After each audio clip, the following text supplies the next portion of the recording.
Hello, Bacho. Good morning. Abel, thank you for giving me. Today, I will discuss the last class of KTG, kinetic theory of gas. Today, we will discuss mainly the MCQ part, multiple choice question part. Some question solve me and some question solve all of you. So, go for solve the mathematics. Lecture number 13 A KTG kinetic theory of gases গ্যাসের গতীয় তত্ত্ব এর MCQ পার্টটা দেখবে। MCQ পার্টে তোমাদের বইয়ে যে page number হচ্ছে গিয়ে 817। এবার তোমাদের বই একটু চেঞ্জ হতে পারে, জানি না। এটা আমার এখানে আছে এই যে বইটা, সেটা হচ্ছে গিয়ে ছায়া প্রকাশনী, পেজ 817। আমি কিছু কোশ্চেন করব, তোমরা কিছু কোশ্চেন করবে, তারপরে হয়ে যাবে। যদি কোনোটা প্রবলেম হয় তোমরা আমাকে হোয়াটসঅ্যাপে বা হচ্ছে গিয়ে কমেন্ট করে জানিয়ে দেবে, আমি সলভ করার চেষ্টা করব। I will try my level best, আমি আমার সাধ্যে চেষ্টা করব। So question number 1, MCQ part. আমরা এমসিকিউ মানে এমসিকিউর মতো করেই করব। কোশ্চেন নাম্বার 1 কি বলছে? কোনো বস্তুর আয়তন V1 বস্তুটির মধ্যস্থিত অণুগুলির আয়তনের সমষ্টি V2 হলে। আচ্ছা, এখানে বস্তু বলতে কি বোঝাচ্ছে? আমরা জানি কোনো একটা পাত্র, সেই পাত্রের আয়তন কত? V1। পাত্রের মধ্যে যে বস্তু সমূহ থাকে, দ্যাট মিনস গ্যাসীয় পার্টিকেল, সেই গ্যাসীয় পার্টিকেলের আয়তন V2। তাহলে আমরা জানি গ্যাসের নির্দিষ্ট কোনো আকার বা আকৃতি নেই। যে পাত্রে রাখা হয় সেই পাত্রের আকার বা আয়তন ধারণ করে। তাহলে সেই হিসেবে পাত্রের আয়তন এবং গ্যাসের আয়তন সমান। কিন্তু এখানে বলা নেই যে এটা একটা আইডিয়াল গ্যাস। যদি বলা থাকতো এটা একটা আইডিয়াল গ্যাস বা আদর্শ গ্যাস, তাহলে আইডিয়াল গ্যাসের ক্ষেত্রে এটা হবে। এবার যদি কোনো বস্তু হয়, ধরুন একটা বাক্সের মধ্যে একটা ছোট্ট একটা কিছু কাঠের টুকরো রেখে দিয়েছি, একটা বাক্সের মধ্যে কিছু একটা কয়েকটা বই রেখে দিয়েছি, তা বইয়ের আয়তন নিশ্চয়ই বাক্সের আয়তন সমান না। ইন জেনারেলি বা রিয়েলিটিতে এটা কিন্তু সমান নয়। ইন জেনারেলিতে আমরা বলতে পারি যে পাত্রের আয়তন তুলনামূলকভাবে বস্তুর আয়তনের তুলনায় বেশি হবে। তাহলে সেই হিসেবে আমরা বলতে পারি, যেহেতু আমরা বলতে পারি এখানে যে পাত্রের আয়তন গ্রেটার দেন বস্তুর আয়তন। যে পাত্রের মধ্যে এই পাত্রের মধ্যে যে বস্তুটা রাখা হবে তার আয়তনটা কিছুটা কম হবে, কারণ তার পাত্রের মধ্যে রয়েছে। ঠিক আছে, কোনো বস্তুর আয়তন যদি V1 হয়, তাহলে বস্তুটির মধ্যস্থিত অণুগুলির আয়তন সমষ্টিগত আয়তনের সমষ্টি যদি V2 হয়, তাহলে অবশ্যই V1টা V2 থেকে বড়। অর্থাৎ question number MCQ number C number option correct. 2 নম্বর কোশ্চেন,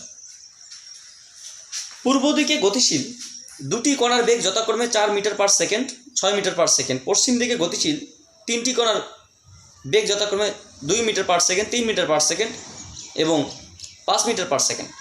তাহলে 5টি কণার মূল গড় বর্গবেগের বর্গমূলের মান কত? আচ্ছা, এখানে একটা বেশ ভালো question.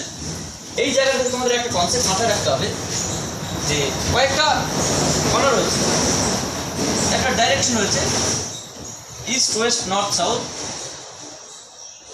North south, east West north south, পূর্ব পশ্চিম উত্তর দক্ষিণ। এটা দক্ষিণ, এটা পূর্ব, এটা পশ্চিম। তাহলে পূর্ব পশ্চিম উত্তর দক্ষিণ।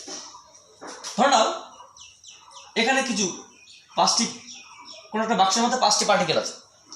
যে 5টি পার্টিকেলের 2টি কণা পূর্ব দিকে, একটা হচ্ছে তোমার C1 বেগে, একটা C2 বেগে। C1 মানে তোমার এখানে দেওয়া রয়েছে, C1 কত? এখানে C1 দেওয়া রয়েছে 4 মিটার পার সেকেন্ড। C2 কত দেওয়া রয়েছে? 6 মিটার পার সেকেন্ড। এরা কোন দিকে? পূর্ব দিকে। এবং 3টি কণা পশ্চিম দিকে, এটা একটা, দুটো, 3টি। তাই এটার নাম C3, C4, C5। তাহলে C3 কত? C3 হচ্ছে কি তোমার 2 metre per second, C4 3 metre per second এবং C5 5 মিটার পার সেকেন্ড, তাই যদি হয় তাহলে বলছে এদের গড় বর্গবেগ বর্গমূলের মান কত। আমরা তোমাদের এখান থেকে একটা কথা মানে কোশ্চেন বলেছিলাম যে গ্যাসের বেগ মাপ তৈরি করার জন্য, বেগ মাপার জন্য আমরা গড় বেগের পরিবর্তে গড় বর্গবেগের বর্গমূল কেন আমরা ব্যবহার করি। যদি গড় বেগ বের করতাম তাহলে এইদিকে যদি পজিটিভ ধরে নেগেটিভ, তাহলে এই দুটো প্লাস গড় বেগ কি আসতো, C সমান C1 plus C2 minus of plus C1 plus C2 plus C3 plus C4 plus C5 by 5, মানে এগুলো বিপরীত দিকে হওয়ার কারণে প্রত্যেকটা নেগেটিভ হবে। তাহলে 10-এর থেকে 10 বাদ আলটিমেটলি বেগ কত, শূন্য। তাহলে গড় বেগ কত হবে, শূন্য। কিন্তু এতে গড় বেগ নয়, গড় বর্গবেগ কি হয় যে মাইনাসটা পজিটিভ হয়। তাহলে সুতরাং এদের গড় বর্গবেগ কত হবে, গড় বর্গবেগের বর্গমূল কত হবে, CRMS is equals to root over of C1 square C2 square C3 square C4 square C5 square by 5 মানে n। এখানে C1 কত, 4 স্কোয়ার 5 স্কোয়ার, C3 কত -2 স্কোয়ার কারণ নেগেটিভ দিকে, প্লাস -3 স্কোয়ার প্লাস -5 স্কোয়ার, মানে এক কথায় নেগেটিভ টার্মগুলো বর্গ বলে কি হবে, পজিটিভ হয়ে যাবে। একটা গড় বেগ পাবো আমরা নেগেটিভটা বাদ দিয়ে পজিটিভটা, এই কারণে আমরা গড় বেগের পরিবর্তে এই নেগেটিভটাকে রিমুভ করার জন্যই গড় বেগের পরিবর্তে গড় বর্গবেগ নির্ণয় করা হয়। তাহলে কত আসলে এখানে 16 25 4 9 25 বাই 5, 25 25 50 50 আর 20 70 79 বাই 5, এত মিটার পার সেকেন্ড। তাহলে কত আসে সেটা দেখি একটু, root over of 79.5, so 3.97 metre per second. কি রয়েছে আনসার, সরি 4.242 আসলে এটা 26, ও সরি এক্সট্রিম, সরি এটা তো 6 5 না 6, তাহলে এটা 36 235 সো ম্যাথামেটিক্সে ক্যালকুলেশন একটু ভুল হয়ে গেল। এখানে হচ্ছে কি তোমার 16 plus 36 plus 4 9 13 plus 25 by 5 4 point, ঠিক এটাই আছে 4.242 মিটার পার সেকেন্ড, এটা দরকার না। এটা হচ্ছে তোমাদের তাহলে option number D is correct answer. তাহলে MCQ 3 সবগুলো করতে হবে না, আমি জাস্ট তোমাদের কয়েকটা বুঝিয়ে দেওয়ার চেষ্টা করছি, তাহলে বুঝতে পারবে।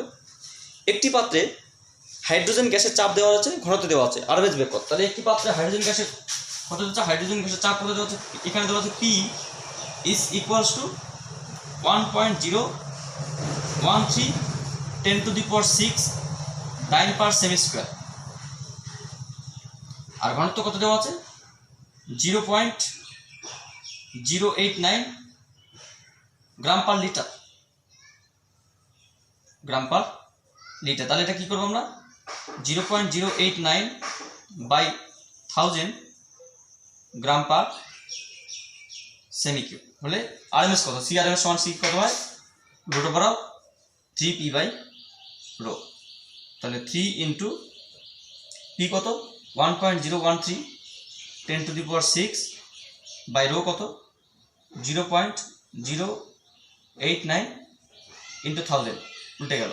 তাহলে কত আসলে এটা এত সেমি পার সেকেন্ড, যেটা আসবে সেটা হচ্ছে তোমার 3 into 1.013 into 1000 into 10 to the power 6 upon 0.089. So answer should be can be written as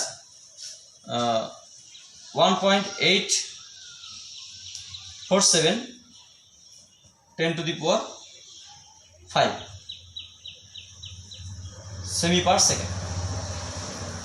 So 10⁵ মানে কিলোমিটার, এত কিলোমিটার/সেকেন্ড, কিলোমিটার দেওয়া তাহলে 1.847 এত সেমি মানে 1 কিমি, 1 কিলোমিটার/সেকেন্ড। তাহলে কত হচ্ছে 1.84 না 1.84 বা 847 মানে 845। তাহলে এটা হচ্ছে তোমার option number 3। So C should be correct answer. MCQ 4 কি বলেছে যে সব কঠিন পদার্থের ক্ষেত্রেই অণুগুলি, আচ্ছা এখানে অণুগুলির কথা বলেছে, তখন আমি তোমাদের একটা বলি, আমি বলেছিলাম যে কঠিন পদার্থের অণুগুলি ঘন সন্নিবিশিষ্টভাবে থাকে, তার থেকে তরলগুলি একটু কণাগুলো একটু দূরে থাকে, আর গ্যাসীয় কণাগুলো আরও দূরে থাকে। তার এই কারণে কঠিন পদার্থের অণুগুলির মধ্যে অ্যাট্রাকশন ফোর্স বা ফোর্স অফ অ্যাট্রাকশন খুব বেশি হয়, তরল পদার্থের ক্ষেত্রে একটু কম হয় এবং গ্যাসীয় পদার্থের ক্ষেত্রে অনেক কম হয়। তো এই ব্যাপারেই কথা বলবে নিশ্চয়ই। তাহলে এরা বলছে যে সব কঠিন পদার্থের অণুগুলি খুব কাছাকাছি থাকে, তরল বা গ্যাসীয় পদার্থের অপেক্ষা কম দূরত্বে থাকে। হ্যাঁ অবশ্যই একটা ক্ষেত্রে ঠিক। হ্যাঁ, কোশ্চেন নাম্বার 1 মানে এটা কনসেপচুয়াল ম্যাথ। আচ্ছা নেক্সট, কোন বক্তব্যটি ব্রাউনীয় গতির বৈশিষ্ট্যের সঙ্গে সঙ্গতিপূর্ণ? আচ্ছা ব্রাউনীয় গতির বৈশিষ্ট্য কী ছিল? আমরা কয়েকটি বৈশিষ্ট্য বলেছিলাম যে উষ্ণতা বৃদ্ধির সঙ্গে কণাগুলির গতিশক্তি বৃদ্ধি পায়, নাম্বার 1। নাম্বার 2 কী বলেছিলাম? যে কণাগুলি যত ছোট হবে গতিশক্তি তত বৃদ্ধি পাবে। নাম্বার 3 কী বলেছিলাম? যে পাত্রের নড়াচড়ার উপর নির্ভর করে না। নাম্বার 4 কী বলেছিলাম? মানে নাম্বারিং মিলবে না, এই পয়েন্টগুলো বলেছিলাম। আমরা কী বলেছিলাম? যে মাধ্যমের সান্দ্রতা যত কম হবে গতিশক্তি তত বেশি হবে, তাহলে ভিসকোসিটির সঙ্গে গতিশক্তি ব্যস্তানুপাতিক। 5 নাম্বার কী বলেছিলাম? যে অণুগুলির সাইজ যত ছোট হবে গতিশক্তি তত বেশি হবে। আর এরকম বিষয়ে আমরা কতগুলো বলেছিলাম, এদের মধ্যেই কোনো একটা সঙ্গতিপূর্ণ হবে না। যেমন এখানে বলছে কণাগুলি যত ছোট হয় গতিশক্তি বাড়ে, ঠিক কথা। তাপমাত্রা বাড়ালে কণাগুলি বৃদ্ধি পায়, ঠিক কথা। মাধ্যমের সান্দ্রতা কমালে গতিশক্তি বাড়ে, এটাও ঠিক কথা। তাহলে পাত্রকে আন্দোলিত করলে কণাগুলি বেগ বাড়ে, এত। আমরা বলছি না পাত্রের নড়াচড়ার উপর নির্ভর করে না, ওরা বলছে আন্দোলিত করলে বেগ বাড়ে। তাহলে অপশন নাম্বার ডি বলছে কোনটি সঠিক নয়, অপশন নাম্বার ডি। ঠিক আছে, এ তোমাকে লেকচারগুলো ভালো করে দেখলে তোমরা বুঝতে পারবে, তোমাকে আগে দেখতে হবে লেকচারগুলোতে কী রয়েছে সেগুলো আগে দেখতে হবে। So question number 6। জলে ভাসমান একটি কাঠের টুকরোর কোনো ব্রাউনীয় গতি থাকে না, কারণ আচ্ছা এখানে একটা বিষয় দেখতে হবে, ব্রাউনীয় গতি তো কাদের থাকে? ব্রাউনীয় গতি বা ব্রাউনের মোশন, সায়েন্টিস্ট রবার্ট ব্রাউন উনি মেনলি যে এই গতি আলোচনা করেছে সেগুলো তরল বা গ্যাসীয় পদার্থের মধ্যে, মানে তার গতিটা হচ্ছে কি মেনলি তরল বা গ্যাসীয় পদার্থকে নিয়ে। তা তরল বা গ্যাসীয় পদার্থের মধ্যে যেমন ফুলের পরাগরেণু নিয়ে তিনি পরীক্ষা করছিল, তরল বা গ্যাসীয় পদার্থের মধ্যে খুব সূক্ষ্ম যদি ফুলের পরাগরেণুকে ছেড়ে দেওয়া হয় বা ছোটো মানে গ্যাসীয় পদার্থের মধ্যে একটা কর্পূরকে এক জায়গায় রেখে দেওয়া হয় বা একটা ধূপকাঠিকে এক জায়গায় জ্বালিয়ে দেওয়া হয়, তাহলে সেখান থেকে ব্যাপন পদ্ধতিতে বা সেখান থেকে যে গ্যাসীয় কণাগুলি বা সেখান থেকে জলের কণাগুলি মানে যে কর্পূর কণাগুলি কী হবে, কর্পূর হচ্ছে কি তোমার ফুলের পরাগরেণুগুলো কী হবে জলের মধ্যে ইতস্ততভাবে ছোটাছুটি করে ঘুরে বেড়াবে, কখনো উপরে কখনো নিচে, আপ ডাউন অ্যান্ড এক্সেট্রা, মানে ডান্সিং মোশনে ঘুরে বেড়াবে, এটাকে বলা ব্রাউনীয় মোশন। তো কঠিন পদার্থ থেকে যদি কোনো একটা পাত্রের মধ্যে তরল থাকে বা গ্যাস থাকে, সেখানে যদি আমরা একটা মানে কাঠের টুকরো থাকি, আর কাঠের টুকরোটা কোনো রকম মোশন থাকবে না, তার কারণ কাঠের টুকরোর কোনো ব্রাউনীয় গতি হয় না, এটা কোনো যুক্তি না, ওটা মুখস্থ কোনো বিষয় নয়। মেইন কথা হচ্ছে কি কাঠের টুকরোকে যে জলের যে চারিদিকে যে একটা লব্ধি বল, সেই লব্ধি বলটা শূন্য, মানে এইদিকে যে পরিমাণ বল কাজ করে এদিকে সেদিকে সেই পরিমাণ, এদিকে সব দিকে সমান, মানে কাঠের টুকরোর উপর লব্ধি বল সমান হওয়ার কারণে এখানে ব্রাউনীয় গতি থাকে না। তাহলে কী হবে? Since the resultant force of the wood then the resultant force since the resultant force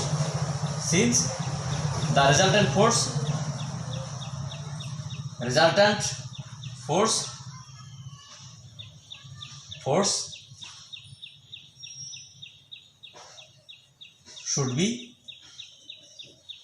0, then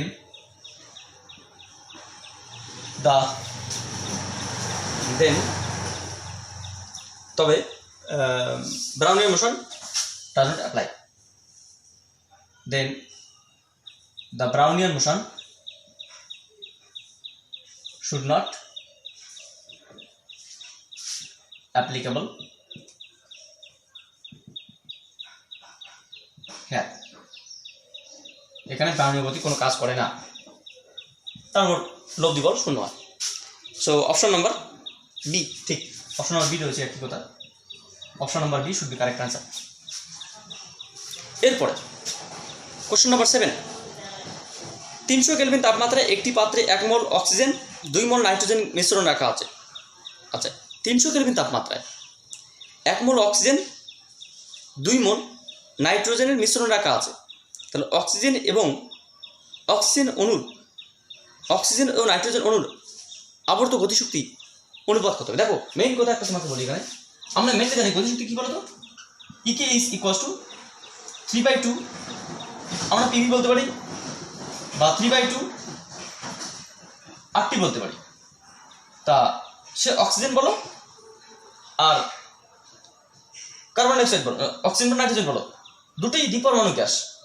দ্বিপরমাণু gas হওয়ার কারণে এবং তাদের উষ্ণতা সমান, যেহেতু প্রথমত অক্সিজেন অ্যান্ড নাইট্রোজেন দ্বিপরমাণু এবং উষ্ণতা সমান, তাই আমরা বলতে পারি এদের কি শক্তি সেম হবে, অর্থাৎ ই অক্সিজেন সমান ই নাইট্রোজেন হবে, বা kinetic energy of E oxygen by E nitrogen is equals to 1:1 বা 1/1 হবে।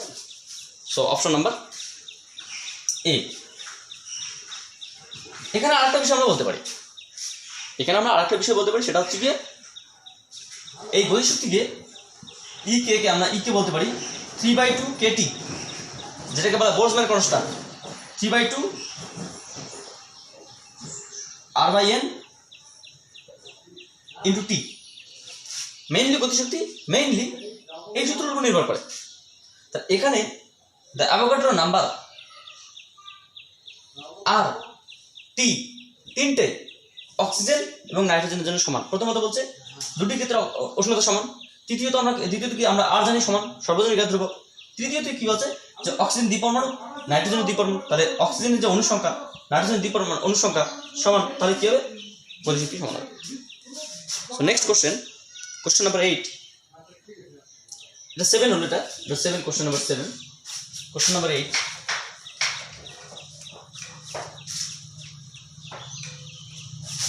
কিছু নেই এগুলো, জাস্ট একটু কনসেপচুয়াল ম্যাথামেটিক্স জানতে হবে। যা কোশ্চেন নাম্বার 8 কি বলছে? 8 বলছে কোনো পাত্রের আয়তন ভি, পাত্রের দেওয়ালের চাপ পি, পাত্রের অভ্যন্তরীণ শক্তি ই হলে। আচ্ছা, আমরা কি জানি? আমরা জানি পাত্রের মধ্যে যে গ্যাসের শক্তি সেটা কি জানি বলতো? 3/2 পিবি বা 3/2 RT, যা থাকবে এটাই, কিন্তু এটা থাকে সেটাই উত্তর হবে। যেমন D 3/2 PB, option number D. এটা আমরা জানি গ্যাসের গতিশক্তি, যেটা গ্যাসের গতিশক্তি সেটাই গ্যাসের অভ্যন্তরীণ শক্তি। The kinetic energy of the gas is also equal to its internal energy of the gas, since the kinetic energy and internal energy both are present in the inner wall of the system. It has no work done by external agent by the external agent. So যাই হোক আমরা এবার question number 9 দেখব। Question number 9 কি বলছে? যে নির্দিষ্ট পরিমাণ কোনো গ্যাসকে 27 ডিগ্রি থেকে তাপমাত্রা নিয়ে যে তাপমাত্রা নিয়ে গেলে আরএমএস বেগ দ্বিগুণ হবে, তার মান কত? আমরা বললাম সেই তাপমাত্রার মান কত? টি। তাহলে আমরা কি বললাম যে T1 থেকে যদি আমরা T2 তে নিয়ে যাই, তখন আরএমএস বেগ C1 এর মান C2 হবে, এবং C2 কত হবে? 2C1, মানে C1 এর দ্বিগুণ হবে। তাহলে according to question the C2 is equals to 2C1, according to question যে আরএমএস বেগের মান দ্বিগুণ হবে। আচ্ছা, আরএমএস বেগ মান সমান কি? যে 3RT 2/n 2 into root over of 3RT1/n। T1 উষ্ণতাকে T2 নিয়ে যেতে হবে, তাই না? T1 কত বলেছে এখানে? T1 বলেছে ওরা 27 থেকে যেটাতে নিয়ে গেলে, এটা কত? 27 কত? 300। তাহলে আমরা কি বলতে পারি? Root over of 3R into 300, 27 degree Celsius মানে 300 কেলভিন। একটা নির্দিষ্ট গ্যাস মানে কি একটা নির্দিষ্ট গ্যাসের ক্ষেত্রে বলছে, তাহলে এম এর ক্ষেত্রে যাবো, ওর ক্ষেত্রে তাই হবে, একই গ্যাসের ক্ষেত্রে। তাহলে 2 × √3r/T1/m। So taking square in both side, উভয় দিকে যদি আমরা বর্গ করতে কি পাবো, 3r × 300/m is equals to 4 × 3r/T1/m. mm out, 3r out, so T1 is equals to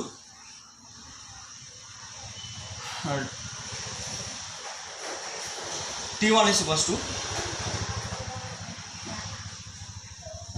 बोला है ना,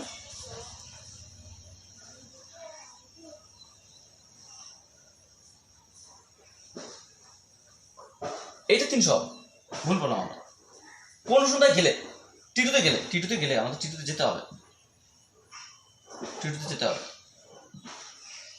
T1 থেকে মানে T1 থেকে T1 এর মান আমরা জানি 27 থেকে কোথায় যাবো সেটা যাই, যেখানে যাই না, দেখো তো 300, তাহলে কত আসবে এখানে, সো সবই আউট। তাহলে T2 is equals to, so 4 × 300 ও সব আউট, তাহলে কত আসলো, 3 × 4 = 1200 কেলভিন। এটাই উত্তর। ও সরি, এখানে ডিগ্রি সেলসিয়াসে বলা আছে, কোনো অসুবিধা নেই। সো ডিগ্রি সেলসিয়াস আমরা কি লিখতে পারি, T is equals to, যেহেতু T2 is equals to 273 plus small t, so small t is equals to T minus T2 minus 273, তাহলে 1200 minus 273 সমান 1200 minus 273 927 ডিগ্রি সেলসিয়াস, কেলভিন থেকে সেলসিয়াস করা আর কিছুই না।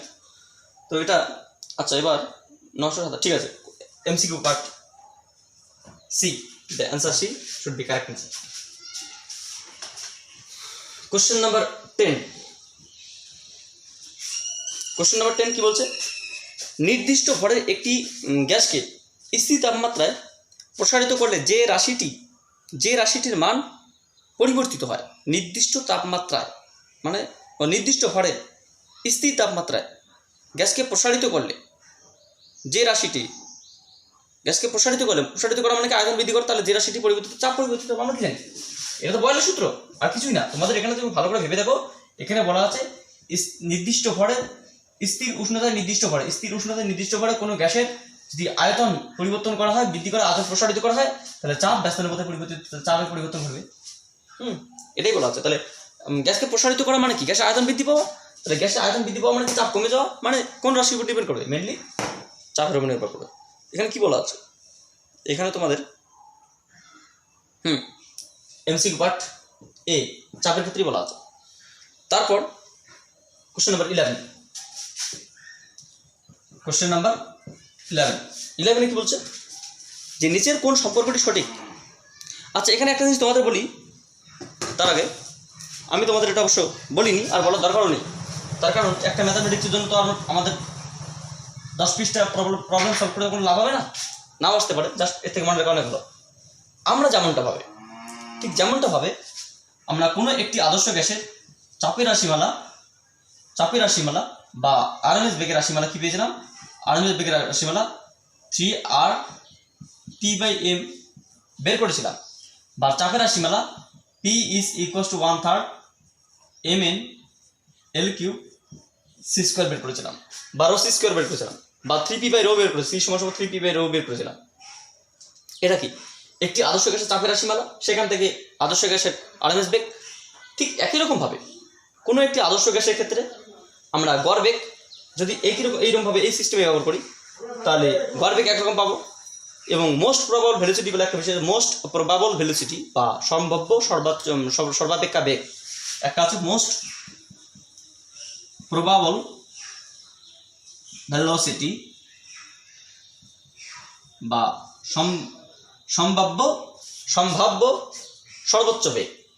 এটা cm দিয়ে প্রকাশ করা হয়। cm মানে মোস্ট প্রবাবল ভেলোসিটি, c বার মানে গড় বেগ, এবং c বা crms শুধুমাত্র c বলা যেতে পারে বা crms ও বলা যেতে পারে। এটাকে বলা হয় গড় বর্গ বেগ। গড় বর্গ বেগের বর্গমূল গড় বেগ মোস্ট প্রবাবল ভেলোসিটি। যেমনটা করে আমরা সিআরএমএস বা সি বের করেছিলাম, ঠিক সেরকমটা, শুধু সেরকমটা না, ভালো করে শুনে রাখো, সেরকমটা না, তার থেকে ডিফিকাল্ট। মানে ম্যাক্সওয়েলস ডিস্ট্রিবিউশন বলে একটা বিষয় আছে, ম্যাক্সওয়েল ডিস্ট্রিবিউশন বা ম্যাক্সওয়েলের বন্টন, ম্যাক্সওয়েল ডিস্ট্রিবিউশন ল বা ম্যাক্সওয়েল বন্টন সূত্র থেকে আমরা ঠিক এই দুটো প্রমাণ করতে পারি। এবং এই দুটি প্রমাণ এটার থেকে অনেক বড়, যেটা তোমাদের এইচএসে নেই, যেটা বিএসসিতে রয়েছে। আমি নিজেই করেছিলাম, তোমার হচ্ছে গিয়ে থার্মোডাইনামিক্সে রয়েছে, বিএসসিতে রয়েছে, তোমাদের এখানে নেই। তাহলে আমাদের এখানে তাহলে এখান থেকে কেন প্রশ্ন দিল?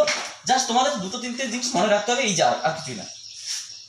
খুব সিম্পল বিষয়, কারণ ওখানে কোশ্চেনটা দেখে আমি বুঝতে পারলাম যে আমরা জানি কি সিআরএমএস বা সিআরএমএস সমান কি জানি, যে 3RT/m, এটা আমরা জানি, কারণ এটা আমরা তো প্রতিষ্ঠা করেছি।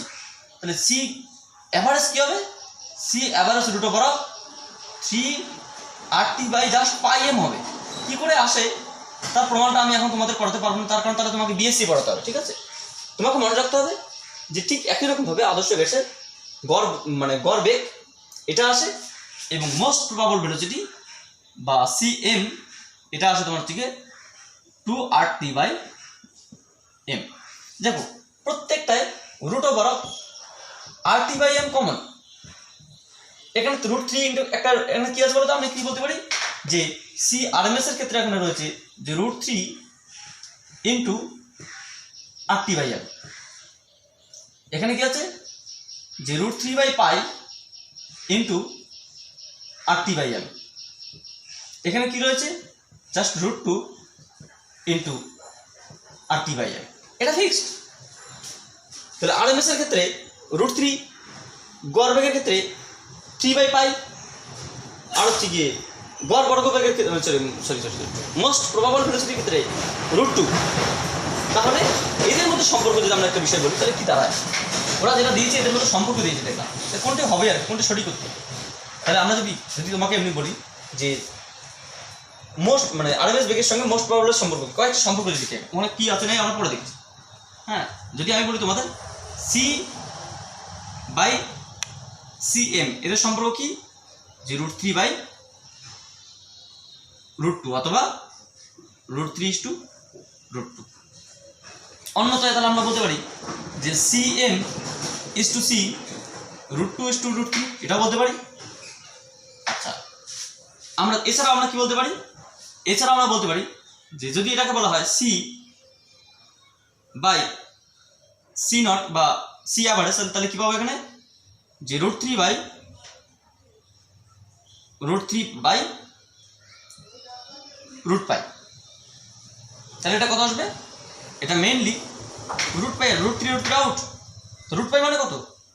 √π মানে তোমার হচ্ছে √ওভার অফ 3.141 যা বেরোবে সেটাই, মানে ওটা একটু, তার মানে আমি কি বলতে পারি, এটা মানে হচ্ছে তোমার √π/1, এটা অনুপাত। তাহলে অন্যটা যদি আমরা বলি C/bar is to C1:√π, যা বেরোবে সেটা নিয়ে কোনো চাপ নেই।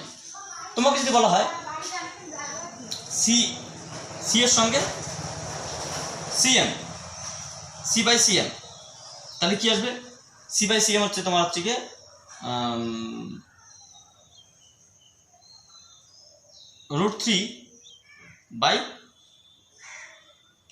C0/CM, তাহলে কি আসবে এখানে √3/π/√2। তাহলে কত আসবে এখানে? এখানে যেটা আসবে তোমার হচ্ছে গিয়ে √ওভার অফ 3/2π। এটা করে যেটা আসবে আর কি, সেটাই উত্তর একটা, অন্যটা উল্টোটা। তাহলে এগুলোর মধ্যে কোনটি সম্পর্ক, কোনো একটা সম্পর্ক ওরা চেয়েছে, ঠিক আছে? কোন সম্পর্কটা হবে সেটাই ওরা চেয়েছে, আমরা দেখবো।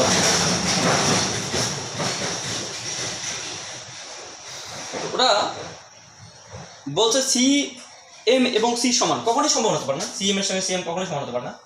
তারপর প্রথম অপশনটা কারেক্ট, মানে ইনকারেক্ট। তারপর 2 নম্বর বলছে CM এবং C/bar সমান, CM এটা সমান বলছে, কখনোই সমান হতে পারে না, মানে দিক থেকে আলাদা, এটাও ইনকারেক্ট। তারপর বলছে CM সমান √2/√3 ইন্টু C। তাহলে CM এর সঙ্গে C চেয়েছে এইদের সম্পর্ক। আচ্ছা, CM সমান বলেছে, তাহলে আমরা এখানে কি বলতে পারি? CM সমান, এটা মানে কি লিখতে পারতাম? এটা যেমনটা সি বাই সি এম, তাহলে সি এম বাই সি কত আসবে, সি এম বাই সি কত আসবে, সি এম বাই সি মানে তোমার 2/√3 আসবে, উল্টে যাবে, বা সি এম সমান কত আসবে 2/3 ইন্টু সি, এটাই তো আছে তো, ঠিক। তো অপশন নাম্বার সি কারেক্ট।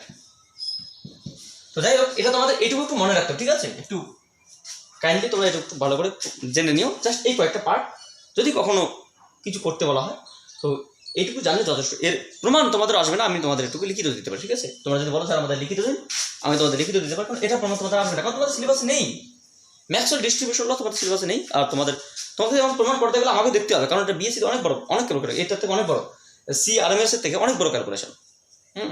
তো যাই হোক, ওটা আমরা পরে দেখবো। এরপর যাই হোক, তোমরা এগুলো দেখো, আমরা কথাটা দেখলাম লাস্ট 11 নম্বর পর্যন্ত দেখলাম, 12, 13, 14, 15 তোমরা সবগুলোই মোটামুটি দেখো, ঠিক আছে। MCQ কটা আছে, MCQ 29 পর্যন্ত রয়েছে, দুই একটা হয়তো একটু অন্যরকম থাকবে, তোমরা সবগুলোই করো, যেটা অসুবিধা হবে তোমরা আমাকে জানিয়ে দিও, আমি তোমাদের সলভ করে দেওয়ার চেষ্টা করব। তো আমাদের এই চ্যাপ্টারটা আমি আনুষ্ঠানিকভাবে এখানে শেষ করলাম। এরপরে তোমরা এখানে এই চ্যাপ্টারে যদি এগুলো করার পরেই, মানে আমার কথা হচ্ছে আমি সব কিছু ক্লাসে করিয়ে দিই, তোমাকে নতুন কিছু করতে হবে না, তুমি আমাকে এগুলো ঠিকঠাকভাবে যেগুলো করালাম দেখলো এগুলো ঠিকঠাকভাবে করার পর যদি তোমার কিছু করতে ইচ্ছে করে, তাহলে তুমি WBCHSE মানে হচ্ছে West Bengal council of higher secondary education যে সালের কোশ্চেনগুলো আছে, সেই সালের কোশ্চেনগুলো একটু দেখো। তো আশা করি এই চ্যাপ্টার মোটামুটি পরীক্ষার আগে পর্যন্ত, পরে যদি আমরা কিছু নতুন অ্যাড করে সে দেখবো, আপ টু টেস্ট বা আপ টু এক্সিস পর্যন্ত অসুবিধা হবে না। তোমরা আশা করি এগুলো ভালো করে দেখো। So thank you for watching my video. এবং আগামী দিন আমরা ধর্মমিতি বলে ছোট্ট একটা চ্যাপ্টার আছে, তাও কয়েকটা লেকচার লাগবে, অসুবিধা নেই, আমরা ওখান থেকে শুরু করবো, তারপর দেখা যাক আমরা কী করতে পারি। মানে আমরা দুই একটা আর ছোটো ছোটো বা অন্যরকম দুই একটা চ্যাপ্টার করার পর আমরা শেষের যে ইউনিটটি রয়েছে সেখানে আমরা যাব। সেখানে প্রথমত 4-5টা লেকচার বুঝতে খুবই অসুবিধা হবে, তারপর একবার যদি বুঝতে পারো তো ওটা সব থেকে ভালো লাগবে, কারণ ওটা তোমাদের ক্লাস 12 পুরোটাই লাগবে, একটু কঠিন হলেও বেশ ইন্টারেস্টিং, ঠিক আছে, যদি বুঝতে পারো। So thank you for watching my video.